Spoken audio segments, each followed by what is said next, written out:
Live from New Delhi, you're watching DD India Live, India's voice to the world. I'm Mark Lynn.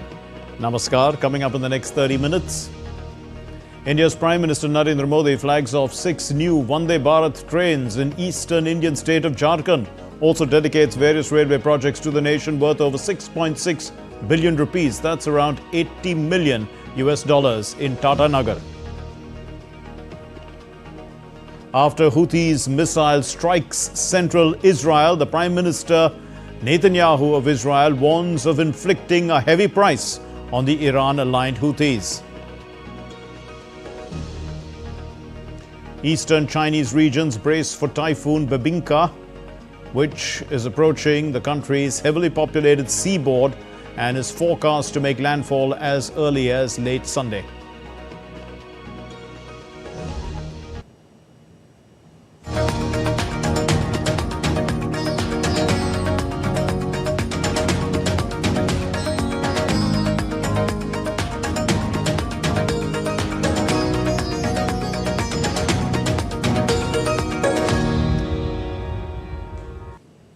India's Prime Minister Narendra Modi is on a visit to the eastern Indian state of Jharkhand, and he virtually laid the foundation stone, dedicating to the nation various railway projects worth more than 6.6 billion rupees. That's about, as I said, about $80 million through a video conference. The Prime Minister laid the foundation stone for the Madhupur bypass line in Devgarh district and in Hazaribagh town, coaching depot in Hazaribagh district of Jharkhand. The Prime Minister also virtually dedicated to the nation the Kurkura Kana Rao, doubling of which is part, in fact, of the Bonda Munda Ranchi single line section and also part of the Raukela Gomo route via Ranchi, Muri and Chandrapura stations. The Prime Minister also virtually flagged off 6 Vande Bharat trains. The state-of-the-art Vande Bharat trains, they will improve connectivity. In line with his commitment for housing for all, Prime Minister Narendra Modi virtually distributed sanction letters to 20,000 Pradhan Mantri Awas Yojana Gramin beneficiaries from Jharkhand. The Prime Minister released the first installment of assistance to the beneficiaries. Prime Minister also participated in the Griha Pravesh celebrations of 46,000 beneficiaries. Speaking virtually, the Prime Minister congratulated the people of Jharkhand on getting 6 new Vande Bharat trains, projects worth over 6.6 billion rupees, the expansion of connectivity and travel facilities, as well as pakka houses for thousands of people. 6 नई वंदे भारत ट्रेनें 650 करोड़ से ज्यादा की railway परियोजनाएं, connectivity और यात्रा सुविधाओं का विस्तार और इस सबके साथ साथ झारखंड के हजारों लोगों को पीएम आवास योजना के तहत अपना पक्का घर। मैं झारखंड की जनता जनार्दन को इन सभी विकास कार्यों के लिए बधाई देता हूं। Prime Minister Narendra Modi addressed the BJP's Parivartan Maharali at Gopal Maidan in Jamshedpur, an event deemed crucial in the light of the upcoming elections to the 81-member Jharkhand Assembly later this year. Due to inclement weather conditions, the Prime Minister travelled to Jamshedpur by road from Ranchi Airport as his helicopter was unable to take off. Prime Minister Narendra Modi has extended wishes on the occasion of the Karma festival to the people of Jharkhand. He said, sisters pray for their brothers' well-being on this day. आज सुबह जब मैं Ranchi airport पर पहुंचा तो एक बहन ने कर्मा पर्व के प्रतीक इस जावा से मेरा स्वागत किया। इस पर्व में बहनें अपने भाई की कुशलता की कामना करती हैं। मैं झारखंड के लोगों को कर्मा पर्व की बधाई देता हूं।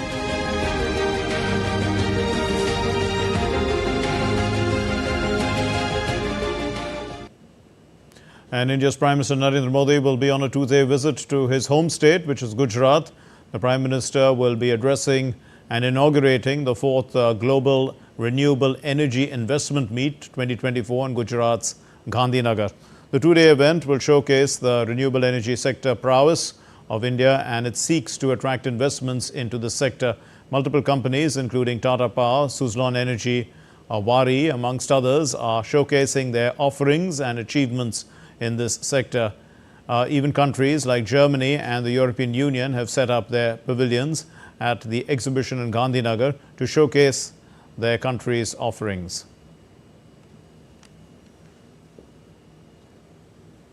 India's Prime Minister Narendra Modi would be on a two-day visit to the state of Gujarat, as we said, and on the occasion he will also be presenting a bouquet of development projects. Our correspondent Vishal Barristow speaks to the Chief General Manager of the Gujarat Metro Rail. Let's listen. I'm here at the Sector 1 metro station of Gandhinagar in Gujarat. This metro station would be dedicated to the people of Gujarat by Prime Minister Narendra Modi, and I have with me the Chief General Manager Piyush Singla. Let's talk to him and find out. Mr. Singla, we are being informed that this is 20.8 kilometers long distance. So what are the benefits of this project? The project is basically the phase 2 is getting inaugurated by Honorable PM on 16th. It will be covering 20.8 kilometer section and with the 8 stations. This is extension of Ahmedabad phase 1, and it will be connecting Ahmedabad to Gandhinagar, and it will have an enormous benefit in terms of improvement in ridership, or because the basic purpose of metro is to reduce the vehicular movement on the roads. So it will decongest the roads. It will have an enormous benefit on the environmental side. Gandhinagar is the capital of Gujarat. A lot of offices are here, educational institutions are here. So in what way it would cater to the long-standing need of Gandhinagar? The people coming from for Secretariat, Gift City is a basic staff is coming from Ahmedabad, and then it's the educational hub also. We have a lot of universities, GNLU, PDU and other schools also. The students are coming from far off from Ahmedabad, and the people of Gandhinagar are going to Ahmedabad. So this will benefit all the serving class who are working in this area, as well as the people of Gujarat and Ahmedabad and Gandhinagar, so that it will cut down the commute time, it will cut down the cost of commutation. So there you heard the Chief General Manager. It's all set. The metro station is ready, and the Prime Minister would be dedicating it to the people of Gujarat. It would be a huge help as far as reducing the pollution in the city is concerned. With cameraman Piyush in Gandhinagar, this is Vishal Barristow for DD India. Well, campaigning is on in full swing for the first phase of assembly elections in Jammu and Kashmir. 24 assembly constituencies will be going to the polls on the 18th of this month. Top leaders of major political parties are making every effort to reach out to the voters. The three-phase elections to the 90-member Assembly of Jammu and Kashmir will be held on September 18, September 25 and October 1. The results will be declared on October 8. Shifting focus after the Houthis strike missile. In fact, it hit the central Israel. The Prime Minister there, Benjamin Netanyahu, has warned Yemen's Houthis of retaliation. He said that Israel would inflict a heavy price on the Iran-led Houthis who control northern Yemen. The Houthis launched a surface-to-surface missile from Yemen into our territory. They should have known by now that we were exacting a heavy price for every attempt to harm us. Anyone who needs a reminder on this matter is welcome to visit the port of Hodeida. Whoever attacks us will not evade our strike. Hamas is already learning this through our determined action, which will bring about its destruction and the release of all our hostages. Earlier, Yemen's Houthis also claimed responsibility for a ballistic missile attack that reached central Israel for the first time on Sunday. Air raid sirens had sounded in Tel Aviv and across central Israel moments after the missile landed, sending residents running for shelter. Loud booms were also heard, which the military said came from the missile interceptors. Israel has struck various Hezbollah targets in Lebanon, including weapons storage facilities and a military structure. Hostilities across the Lebanese-Israeli border have forced tens of thousands of people to leave both sides of the frontier. The risk of escalation has loomed large Concerns over a wider conflict in West Asia have prompted international airlines to suspend flights to the region or to avoid affected airspace. The strikes come amid rising concerns of a wider conflict in West Asia. Hezbollah's deputy leader has warned Israel that a full-scale war on Lebanon would cause large losses on both sides and displaced hundreds of thousands of people and more Israelis in the country's north. Hezbollah's comments came as Israel's Channel 13 reported that Israeli Prime Minister Benjamin Netanyahu was on the verge of launching a broad and strong operation on the country's northern border with Lebanon. Now, Hezbollah and the Israeli military have been trading near a daily fire across the Israel-Lebanon border since Israel launched its offensive on Gaza in October. And the Lebanese armed group said that its attacks on Israel are in solidarity with Palestinians in Gaza and would end as soon as Israeli troops end their conflict and withdraw from the coastal enclave. Thousands of people continue to protest in Israel, demanding that the government strikes a deal with Hamas to ensure the release of hostages held in Gaza. In Tel Aviv, clashes erupted between police officers and protesters during a highway blockade. Mass street protests resumed in Israel after the IDF discovered bodies of six hostages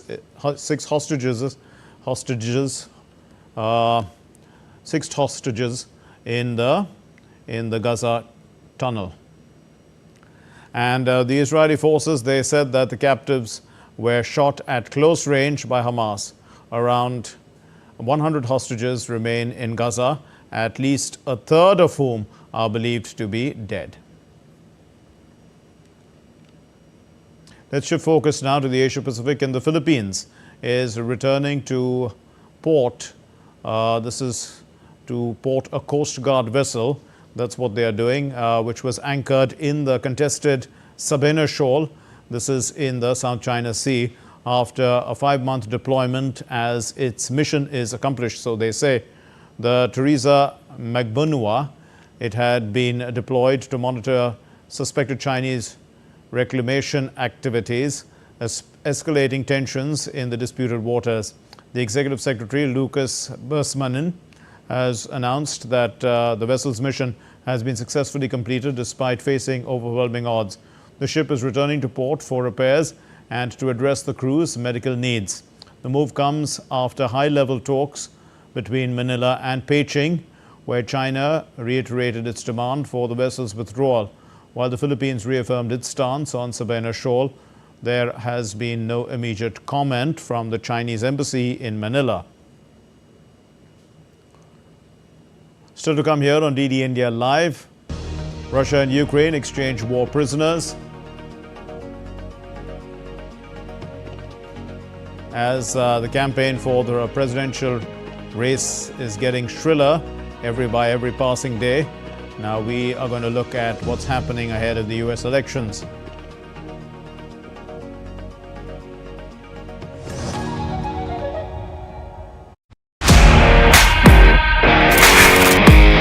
Double Paralympic gold medalist Avni Lekra is with us. Tell us, how big is Paris gold medal for you? It's a really big thing for me to be able to go there and when another gold medal defending my title. This was a little tougher and challenging.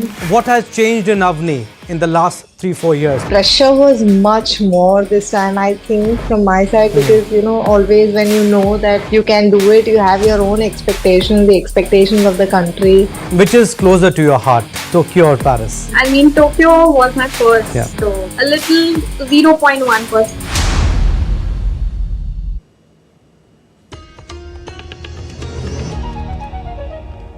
You're watching DD India Live. I'm Mark Lin. As the conflict between Russia and Ukraine crosses the 900-day mark, the Russian Defense Ministry announced that both the countries have exchanged total 206 prisoners of war on Saturday, 103 from either side. All the exchanged Russian soldiers are now in Belarus. The United Arab Emirates had facilitated the exchange through humanitarian mediation. Ukrainian authorities said on Saturday that this was the second exchange in 2 days. The Ukrainian President Volodymyr Zelensky announced that 103 Ukrainian military personnel, including 21 officers, had been released.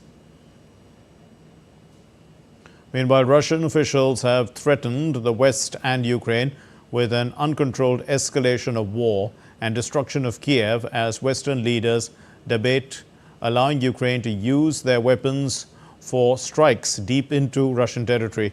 The Ukrainian President Zelensky said late on Friday that his plan to achieve victory depended on Washington's decision, a clear reference to the authorization for long-range strikes that Kiev has long sought from NATO allies. The British Foreign Secretary David Lammy has said that spending had been increased on military aid to Ukraine and 650 missiles will be provided to help protect the country from Russian drones and bombing. Lammy also commented that, in fact, the country has committed to tackling migrant smuggling gangs after 8 people died overnight while trying to cross the channel from France to England. It is important that we've increased spending on Ukraine, $3 billion a year for military equipment for as long as it lasts. They wanted more missiles. We've given them Brimstone missiles, 650. We announced more munitions, more artillery guns that they need. And of course, we're discussing with allies a range of systems to ensure that we assist Ukraine in getting through the winter and repelling some of the worst action and aggression that we've seen from Putin in recent times. Well, pressure is mounting on Ukrainians in the military age to join the national army. Those who are in an age where they can join the army, to join the national army, to replenish the dwindling numbers of combatants against Russia. Ending social benefits is one of the measures, and that's being suggested against those who are unwilling to join the troops. Now, a suggestion in this regard had come also from the Polish Foreign Minister Radoslaw Sikorski after a meeting with his Ukrainian counterpart Andrei Sybiha in Kiev on Saturday. Following the meeting, Poland's foreign minister said that European governments should halt welfare benefits to Ukraine men from Ukraine of military age who are living in their countries. He said that this will force them to return to Ukraine and to fight against the Russians, and also to save their government some money. Stop paying those social security payments for people who are eligible for the Ukrainian draft. There should be no financial incentives for avoiding the draft in Ukraine. It's not a human right to be paid to avoid the draft to defend your country.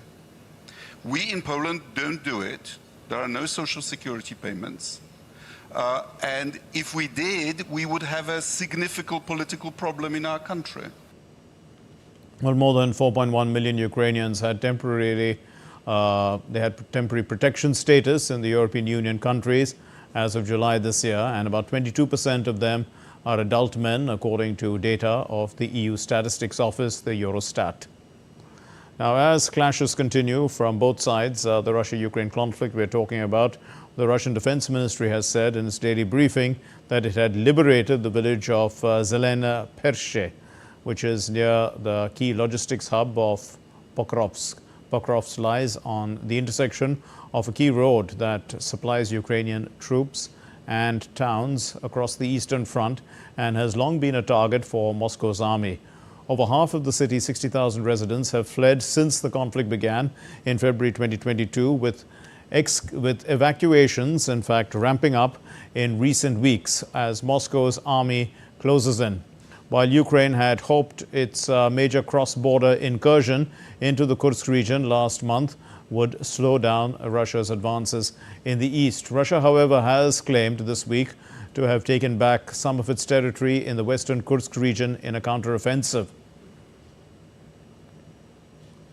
As the campaign for the presidential race is getting shriller by the moment or every passing day, so what's happened is that the U.S. President Joe Biden and the Democratic presidential nominee Kamala Harris, they have basically cautioned American voters against hate-mongering by the former U.S. President Donald Trump. Both Democratic leaders were addressing a gathering at the 2024 Phoenix Awards dinner in Washington, D.C. on Saturday.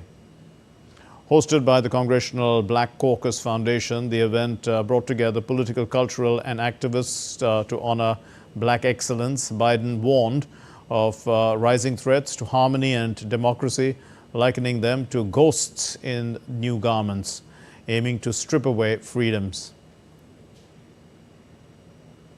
Let's be clear. They're old ghosts in new garments trying to seize your power, and extremists coming for your freedoms. Make it harder to vote and have your vote counted. Closing doors of opportunity. Attacking affirmative action and the values of diversity, equity, and inclusion. He says immigrants, black and brown immigrants, poison the blood of our country. Right now, his running mate is attacking Haitian Americans in Ohio. It's wrong. It's got to stop. Any president should reject hate in America and incite, not incite it. Harris, a former member of the Congressional Black Caucus, emphasized on respecting civil rights of common citizens.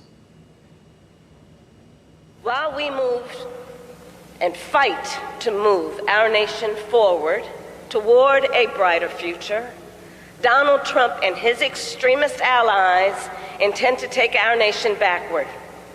They will give tax breaks to billionaires and big corporations, cut Social Security and Medicare, and end the Affordable Care Act, which the CBC fought so hard to pass. But we are not going back. Well, the evening also celebrated notable figures, including the White House Press Secretary Karine Jean-Pierre and hip-hop icons LL Cool J for their contributions to the black community. Other stories: Pope Francis's recent comments have also sparked debate among U.S. Catholics as they prepare to vote in the upcoming election. During a flight to Rome, the Pope urged Catholics to choose the lesser evil in the United States, criticizing both former President Donald Trump's plan to deport millions of immigrants and Vice President Kamala Harris's stance on abortion. And his remarks have stirred emotions at New York's St. Patrick's Cathedral, where some voters voiced surprise and uncertainty.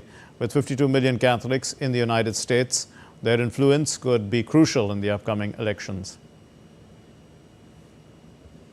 In my estimation, I can only vote for the person who has the most qualities or characteristics of principle that I can rely on, in which case the lesser of two evils is kind of a compromise. Lesser of two evils, whichever one you vote for, you are going to, in your mind, no matter if you think they're great, it's still probably going to be the lesser of two terrible choices. I'm not a person who likes the idea of choosing any evils, so I personally am probably not going to vote this time because I am tired of aligning to what I feel is evil.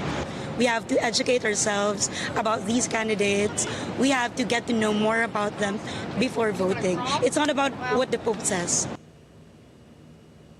Well, eastern Chinese regions are preparing for Typhoon Bebinca, which is heading towards the country's densely populated coastline and is expected to make landfall as soon as late Sunday. Typhoon Bebinca is moving northwest at 20 to 25 kilometers per hour across the East China Sea and is gaining strength as it progresses. Between Sunday evening and Monday morning, heavy rains are expected to lash the eastern and northern parts of Xinjiang, and secondary disasters such as flooding, landslides and mud flow are likely to impact many urban areas. The handloom industry in India is a rich blend of tradition and innovation, playing a pivotal role in India's economic and cultural landscape. A special handloom exposition is being organized in Delhi. Let's look. The Development Commissioner, Handlooms, Ministry of Textiles, Government of India and National Design Centre have organized a special handloom expo with the theme Sutra Ratnam, the Gem of Threads, at Handloom Hearth, Janpat, New Delhi from 15 to 22nd of September. 75 weavers from across the country have displayed their unique exhibits. It's a very beautiful place for the shopping's point of view, and there are a number of weavers who have their stall for the shoppings and like handloom and all. This is like good experience, and I have bought few suits here. Wonderful collection. Yeah. The expo presents a glimpse into the diversity of traditional attires from India. The event aims to promote artistry and craftsmanship of India's weavers and artisans while empowering them. और ये सब shawl है, ये साड़ियाँ हैं, काला cotton है, fine cotton है, सिल्क में साड़ियाँ हैं, फिर अजरक की साड़ियाँ हैं, दुपट्टा है, स्टॉल है, सब हाथ से हैंडमेड है, सब हाथ से बनाते हैं सब। भारत सरकार का हमको बहुत हेल्प मिला हुआ है, दुकानें हमको फ्री मिली हुई है, ये नेशनल डिजाइन सेंटर और हैंडलूम डेवलपमेंट कमिश्नर की तरफ से आयोजन किया गया है। The expo will be open to the public from 11 a.m. to 8 p.m. daily. Weavers from 19 states have displayed the wide collections that range from eye-catching attires to impressive home decor. Dr. B.R. Ambedkar had said that handloom weaving in the country is not just an industry, but it is a way of connecting to the cultural roots and also social justice. Pay a visit to this extravaganza, and I'm sure you'll be amazed to see how the handloom weaving industry in the country has evolved over the years. But remember, this expo is only till 22nd of September. With camera person Ashish, this is Preeti Kaur for DD India. Football legend Lionel Messi finally returned to action on Sunday and made an instant impact as Inter Miami sealed a 3-1 win against Philadelphia Union. Mikel Uhre opened the scoring for Philadelphia in the second minute, but Miami made a quick comeback and Messi ending with a brace. Messi last played for Miami on June 1 before departing for Argentina's Copa America campaign, and then he has not played any competitive minutes after an ankle ligament injury at the Copa America final on July 14 this year. That's all we have in this edition of DD India Live. Let's know your thoughts on the news of the day. For those of you on the go, get the news on our app, that is the DD India app. It's available on Android and iOS platforms. Scan the QR code and download it. We'll be back with more news as it breaks here on DD India. I'm Mark Lin. From all of us here in Delhi, thanks for watching DD India Live. Namaskar.